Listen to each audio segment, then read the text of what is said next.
আসসালামু আলাইকুম ভিউয়ার্স, কেয়ারটেকের পক্ষ থেকে সবাইকে স্বাগতম। তো আপনারা যারা রাইস কুকার ব্যবহার করেন তারা একটি কমন প্রবলেমে পড়ে থাকেন। প্রবলেমটি হচ্ছে ভাত না হওয়ার আগেই সুইচ পড়ে যায়, অর্থাৎ কুক থেকে ওয়ার্মে চলে যায়। তো এই ধরনের প্রবলেমটি যারা ফেস করছেন, আজকের এই ভিডিওটি তাদের জন্য খুবই উপকারী হবে, তাই ভিডিওটি না টেনে অবশ্যই পুরোপুরি দেখবেন। তো আমার হাতে যে রাইস কুকারটি দেখতে পাচ্ছেন, এই রাইস কুকারটি দীর্ঘ 10 বছর প্লাস চলতেছে, এখনও পর্যন্ত তেমন কোনো ক্রিটিক্যাল প্রবলেম হয়নি। তো আজকে আমার কাছে এটি রিপেয়ার করার জন্য আনা হয়েছে। এটির প্রবলেম হচ্ছে ভাত না হওয়ার আগেই সুইচটি পড়ে যায়, অর্থাৎ আমরা যদি যেই সুইচটি আছে, অর্থাৎ সুইচটি যদি কুকে দিই, কুকে দেওয়ার ঠিক 2 মিনিটের ভিতরে ওটি অটোমেটিক ওয়ার্মে চলে যায়। তো এই প্রবলেমটি কোথা থেকে আসছে সেটি আমরা ইন্ডিকেট করব, এবং খুব সহজেই খুব সীমিত খরচে আপনারা নিজেরাই বাড়িতে বসেই এটি সমাধান করতে পারবেন। তাই ভিডিওটি অবশ্যই পুরোপুরি দেখবেন। তো দেখুন, আমি যেই হাত দিয়ে যেটি নাড়াচাড়া করতেছি এটির নাম হচ্ছে ম্যাগনেটিক সুইচ, অর্থাৎ এটির মাধ্যমেই আমাদের যেই কুক এবং ওয়ার্মের যেই সুইচটি আছে সেটি কন্ট্রোলিং হয়। অর্থাৎ এইখানে এমন একটি ম্যাগনেট ব্যবহার করা হয়েছে যেটি আমাদের যেই ভাত এবং ভাতটি রান্না করা হয় সেটি হয়ে গেলে অটোমেটিক ম্যাগনেটটি সুইচিং করে কুক থেকে ওয়ার্মে লাইনটি চলে যায়। তো এই ধরনের প্রবলেমটি, অর্থাৎ ভাত পুড়ে যায়, ভাত সুইচ পড়ে না, অর্থাৎ ভাত পুড়ে যায়, তারপরে ভাত না হওয়ার আগেই সুইচ নিচের দিকে পড়ে যায়, এই ধরনের প্রবলেমগুলো মূলত এই ম্যাগনেটের কারণে হয়ে থাকে। তো আপনারা এই ম্যাগনেটটি চেঞ্জ করে দিলেই আপনাদের রাইস কুকারটি ঠিক হয়ে যাবে।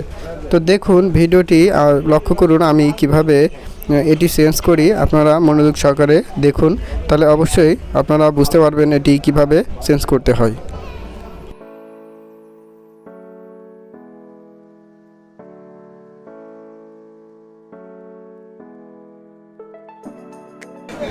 তো ভিউয়ার্স, আপনারা পুরনো ম্যাগনেটটি খুলে ফেলবেন এবং এরকম একটি ম্যাগনেটিক সুইচ আপনারা বাজার থেকে ক্রয় করে আনবেন। তো এই ম্যাগনেটিক সুইচটি আপনারা খুব অল্পতেই ক্রয় করতে পারবেন। তো বাজারে গিয়ে আপনারা বলবেন রাইস কুকারের ম্যাগনেটিক সুইচের কথা, তাহলে তারা আপনাকে ম্যাগনেটিক সুইচটি দিয়ে দেবে। তো আপনারা সবসময় চেষ্টা করবেন একটি ভালো মানের ম্যাগনেটিক সুইচ লাগানোর জন্য। তো যদি ভালো তা না লাগান তাহলে কিন্তু কাজটি পুরোপুরিভাবে সমাধান হবে না, অর্থাৎ দেখা যাবে কয়েকদিন চলার পর আবার জিনিসটি নষ্ট হয়ে গিয়েছে। তাই আপনারা সবসময় ভালো প্রোডাক্ট ক্রয় করার চেষ্টা করবেন। তো দেখুন, এখন আমি এইটা কিভাবে লাগাবো। তো এটা লাগানোর জন্য আপনারা প্রথমে কয়েলের ভেতর থেকে ম্যাগনেটটি বসিয়ে দেবেন, এবং পারলে যেই রান্না করার যে বাটিটি আছে সেটি ভিতরে পরিয়ে দিবেন, তাহলে যেই ম্যাগনেটটি ওটি নিচের দিকে পড়ে যাবে না, এবং আপনারা সুন্দরভাবে জিনিসটি সেটিং করতে পারবেন। তো দেখুন, ম্যাগনেটিক সুইচের মাঝখানে একটি নব থাকে যেটির মাধ্যমে ম্যাগনেটটি কন্ট্রোল করা হয়। তো সেই নবটি আপনারা এই যে লম্বা দণ্ডটি আছে যেটির মাধ্যমে ম্যাগনেটটি ওঠানামা করে সেটি সাথে সুন্দরভাবে সেটিং করে দিবেন। তো দেখুন, ভিডিওটি লক্ষ্য করুন, লক্ষ্য করলে আপনারা অবশ্যই বুঝতে পারবেন এটি কিভাবে লাগাতে হয়।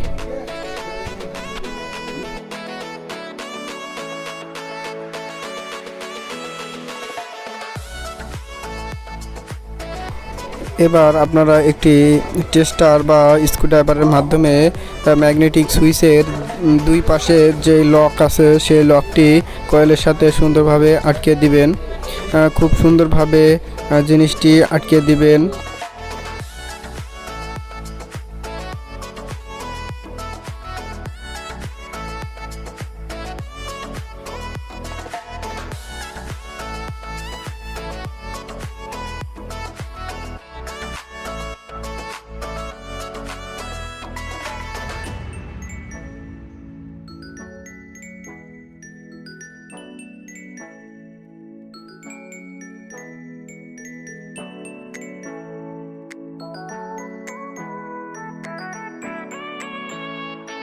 তো এবার রাইস কুকারটি আমি পাওয়ারের লাইনে দিয়ে আপনাদের দেখাবো লাইনগুলো ঠিক আছে কিনা।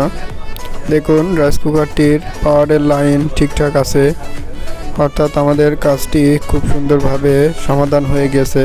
আপনারা এভাবে কাজগুলো করলে অবশ্যই খুব ভালোভাবে যে কোনো প্রকার রাইস কুকার আপনারা রিপেয়ার করতে পারবেন। তো ভিউয়ার্স, আমার ভিডিওটি যদি আপনাদের ভালো লেগে থাকে তাহলে অবশ্যই যদি ফেসবুক থেকে দেখে থাকেন তাহলে আমাদের পেজটি লাইক করে দিবেন, এবং যদি ইউটিউব থেকে দেখে থাকেন তাহলে অবশ্যই আমাদের চ্যানেলটি সাবস্ক্রাইব করে একটি লাইক দিয়ে দিবেন।